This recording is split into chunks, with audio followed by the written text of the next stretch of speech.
Hermana, pues bienvenida y fíjese que nos han estado enviando algunos mensajes y piden de que usted ya comience a enseñarnos algo sobre esos diferentes personajes de la Biblia que están dentro de la Biblia y conlleva una enseñanza.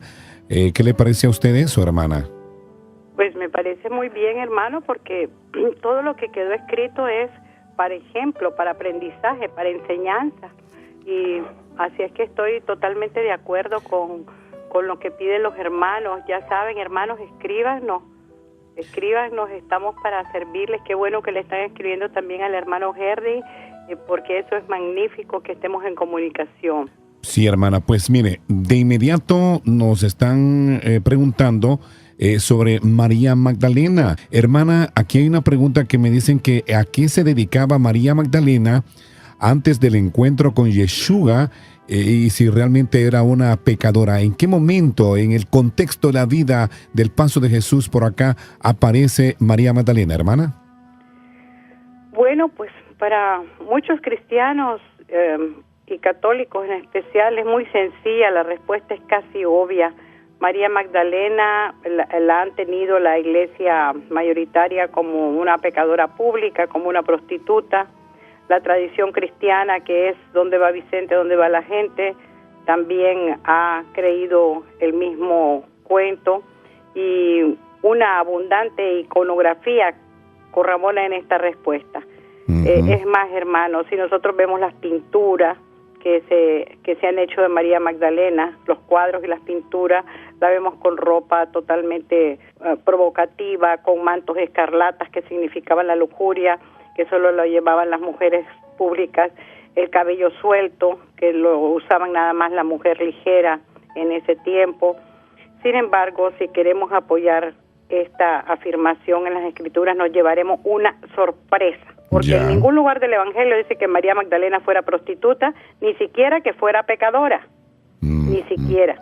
Quiero aclararle que este error garrafal ha venido desde 1900 años atrás, y precisamente por la tradición católica, que si nosotros vemos bien las cosas, hermano, la tradición católica nos ha hecho incurrir en muchos errores.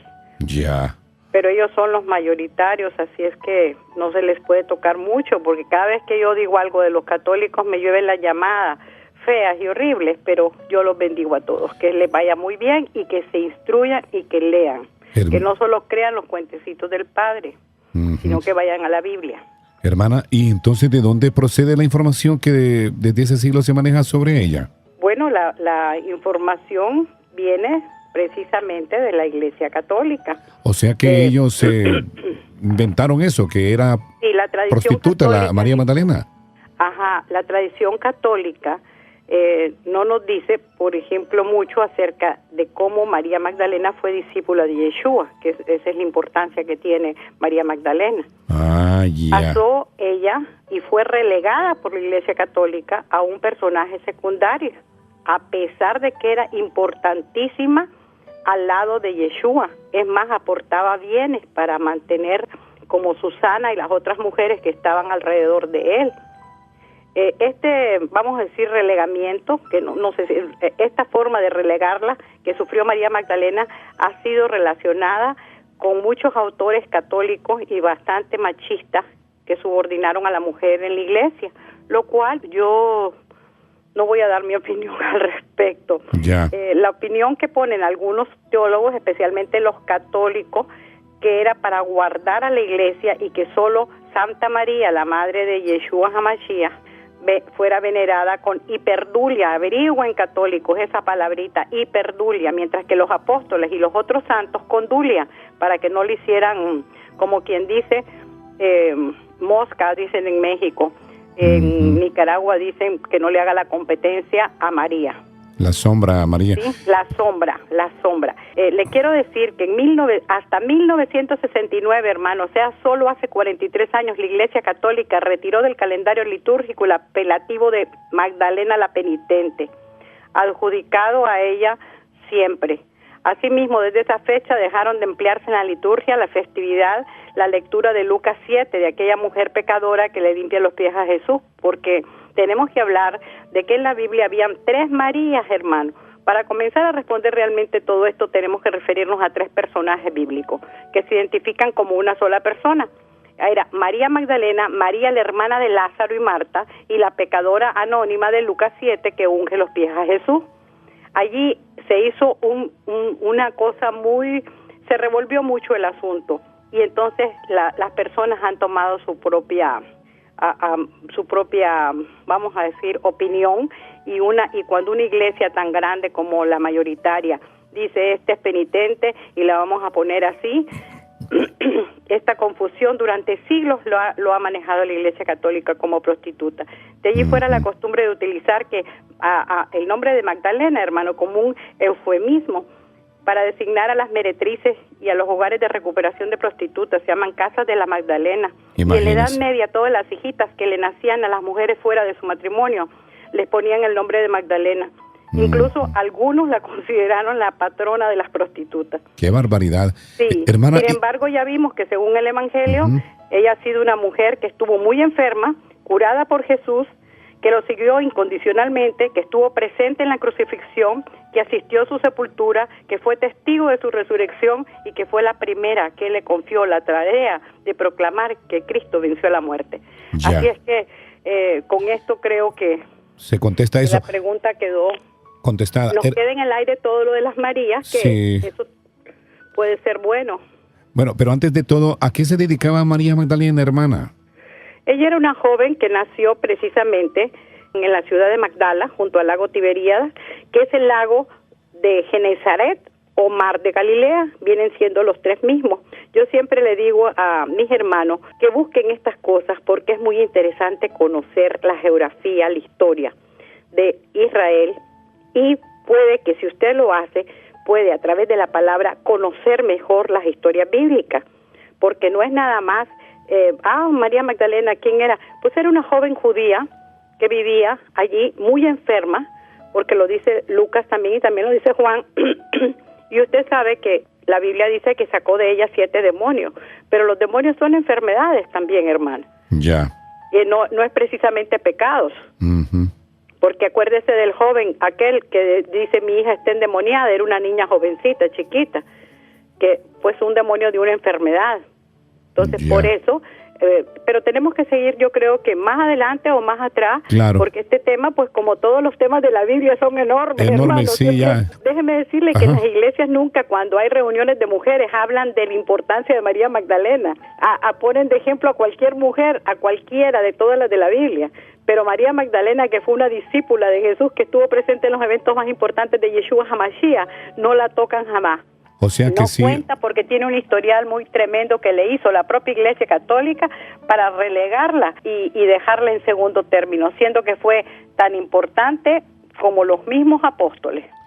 Usted nos ha enseñado aquí, hermana, de que en estas traducciones de la Biblia los nombres no son los mismos y parece que los han trastocado por el asunto del griego, el hebreo, etcétera. ¿María Magdalena en realidad así se llamaba?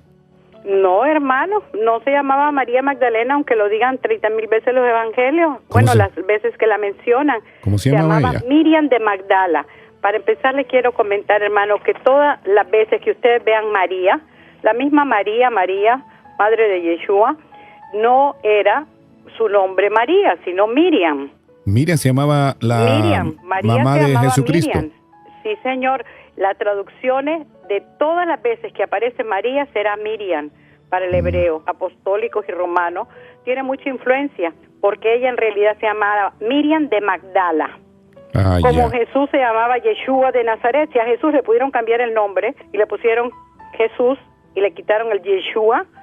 Si a Pablo, por ejemplo, Pablo se llamaba Pablo de Tarso porque indicaba el origen de dónde nacía. Jesús nació en Nazaret, bueno, Pablo que se crió en Nazaret. Pablo nació en Tarso de Cilicia. Entonces se ubicaban o por el nombre del padre, como decir David ben Yosef o Joseph ben Benjamín, o así, o por la ciudad donde nacía la persona. Ya. Como dije, este lago Tiberíades, Magdala estaba exactamente al oeste de este lago, en la costa occidental del lago Tiberíades. Entiendo. Por eso le decía que buscaran en la geografía y se van a encontrar allí con que tiene 3 nombres, el lago de Genezaret y Mar de Galilea. Hermana, Donde Jesús pescaba, también le decían el Galileo a Yeshua y a Mashiach. Es cierto. No, y aquí también se acostumbra a eso, el hondureño, el panameño, y lo ubican a uno con el lugar geográfico. Gentilicios que se llaman, gentilicio, ¿verdad? correcto. Oiga, mi hermana, usted hace poquito habló de las 3 Marías. ¿Qué es lo que usted quiere que nosotros comprendamos sobre esas 3 Marías que se aparecen en la Biblia?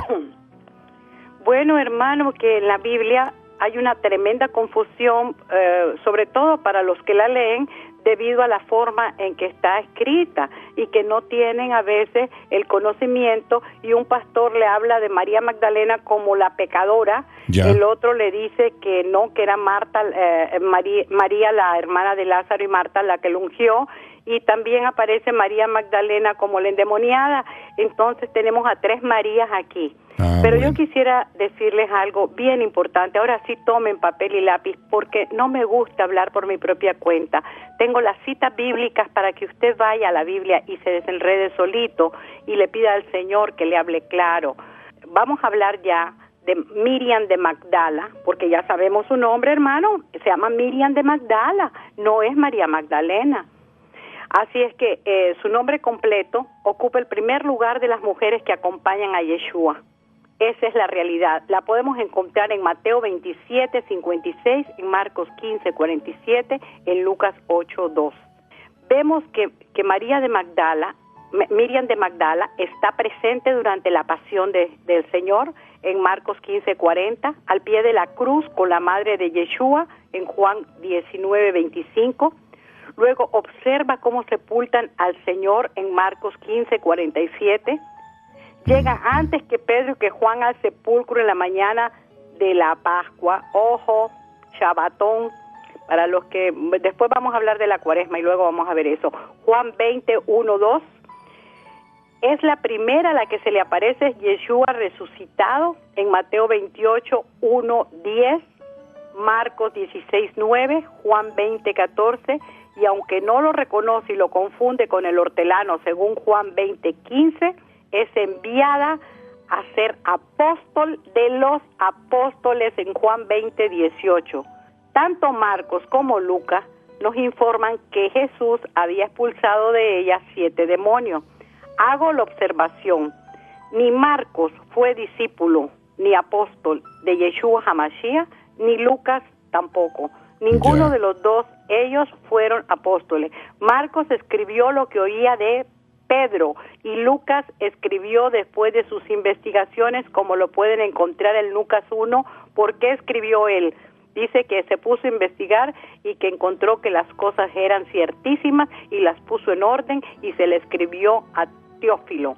Luego tenemos a María de Betania, que es la hermana de Marta y Lázaro. Aparece en el episodio de la resurrección con su hermano en Juan 11 y derrama el perfume sobre el Señor y le seca los pies con sus cabellos. O sea que aquí nos aparece María de Betania, la hermana de Lázaro, haciendo la función que dicen que hizo Magdalena en Juan 11:1. Escucha al Señor sentada a sus pies y se lleva la mejor parte en Lucas 10:38, mientras que la hermana trabaja. ¿Se acuerdan de ese pasaje que le dice que le ayude? Y dijo, no, Marta, María escogió la mejor parte. Así es. Y finalmente el tercer personaje, la pecadora anónima que unge los pies de Jesús en Lucas 7, acuérdense que Lucas tampoco fue discípulo, escribió muchos años después su evangelio y el libro de los Hechos. Por eso tenemos que conocer nosotros las cosas bien, porque los únicos discípulos que fueron y estuvieron con Yeshua HaMashiach, que de los 4 evangelistas, son Mateo y Juan. Los otros 2 no fueron discípulos, ni fueron apóstoles, ni fueron nada. Ojo con eso, escribieron simplemente. Ahora bien, la final mujer, que es la pecadora anónima que unge los pies de Jesús de Lucas 7, en la casa de Simón el fariseo, nosotros encontramos que son 3 de 2. Y por último, Juan nos presenta a los 3 hermanos de Betania, que son María, Marta y Lázaro, y dice que María ungió al Señor con los perfumes y le secó sus pies con sus cabellos. Y lo juntan con el mismo personaje de Lucas 7 y lo juntan con el mismo personaje de Marcos. Ya. La única cosa que tenemos de María Magdalena es que habían salido 7 demonios. Esos 7 demonios, como dice la palabra de Dios, había estado Magdalena librada totalmente de esto, y podemos relacionar nosotros la unción de Juan con la de Lucas. Los relatos difieren totalmente. Póngase a leerlo, hermana. La unción difiere totalmente. Una es en la casa de Simón el fariseo, o sea, no concuerda en nada. Entonces, hermana, yo no estoy tratando, hermanitos lindos, hermosos, de meter duda, de meter esto. No, quiero que ustedes vayan a la palabra, porque allí está escrito, y entonces ustedes pueden preguntarle a sus pastores que si esto está así. Acuérdense que el Evangelio de Juan lo escribió después de cuando ya tenía 86 años de edad, y lo que él vio lo vio a los 16 años cuando estuvo con Yeshua. Acuérdense de eso. Son 86 años que habían pasado de que él, 70 años que habían pasado, porque escribió a los 86 y tenía 16 cuando conoció a Yeshua. Entonces, estos son datos indicativos nada más. Ustedes los pueden corroborar en la Biblia, en los textos litúrgicos. Y a pesar que ambas posturas, hablando de las tres Marías, y cuentan con argumentos que hoy también da la Iglesia Católica en distinción a las tres mujeres, en los textos litúrgicos, hace referencia de lo que ocurrió antes del concilio, antes de que fuera María Magdalena nombrada como la penitente, porque a ella no le ha hecho justicia la Iglesia Católica. Sin embargo, las mismas santas de la Iglesia Católica que ellos elevaron a los altares, como son Santa Teresita de Jesús y Teresa de Ávila, dicen que María Magdalena la usó el Señor para reivindicar a la mujer, porque no es posible que toda aquella que se llame Magdalena tenga un estigma. Oiga, eso no se podría suceder, no puede suceder en los Estados Unidos, donde no hay discriminación. Ya, correcto. Actualmente se considera que María Magdalena ya no es la pecadora, porque como le dije, le acaban de quitar el título de penitente, y ya ¿Qué la hizo cambiar de decisión a la Iglesia Católica? Después de 1900 años, hermano, decidieron ellos decir que ya no es la penitente, porque ya leyeron bien el Evangelio y que entonces ya ven que allí son tres mujeres, que no era solo ella, que la anónima es la pecadora, que María Magdalena no. Cuando le habían hecho hasta una capillita por ahí, le hicieron para que todas las mujeres prostitutas se arrepintieran y fueran allí. La historia es que María Magdalena se queda al final de sus días, según los datos últimos. ¿Siguió trabajando ella? ¿Por qué desapareció? Sí. Ella, bueno. ¿siguió trabajando para el reino? Desaparece todo. Mire, si usted ve a Pedro, me lo desaparecen en el libro de los Hechos de una hoja a la otra. De una hoja a la otra. Pedro, que estaba cumpliendo todo lo que el Señor dijo, evangelizar a los gentiles. Desaparece Pedro de una hoja a la otra y aparece Pablo. ¡Pum! Véanlo. Ustedes se van a quedar asombrados de que Pedro fue con Dorcas y la resucitó, que fue con Cornelio y lo convirtió, que fue aquí, que fue allá. De repente, ¡pum!, aparece Pablo y desaparece Pedro de la historia. Ya, hermana, no lo vuelven a nombrar nunca. Pero bueno, esa es otra historia. Nos queda poco tiempo, hermana. Oh, Dios. ¿Tiene otra cosita por ahí? Claro que sí, hermano. Yo quisiera hablar que durante años yo he tenido una gran carga emocional por las mujeres solas, porque la mujer sola nunca tiene quien la vea. Tenemos que depender del Señor. La mujer sola trabaja, la mujer sola cría a sus hijos, la mujer sola es usada en las iglesias para los trabajos más duros, como lavar los baños, trapear el piso. Ellas lo hacen por el amor al Señor, lo hacen porque quieren dar, la hacen porque, y el galardón es grande, y el Padre la va a reconocer, Baruch Hashem. Si es necesario que se levanten de madrugada, ¿quiénes van? Las mujeres solas.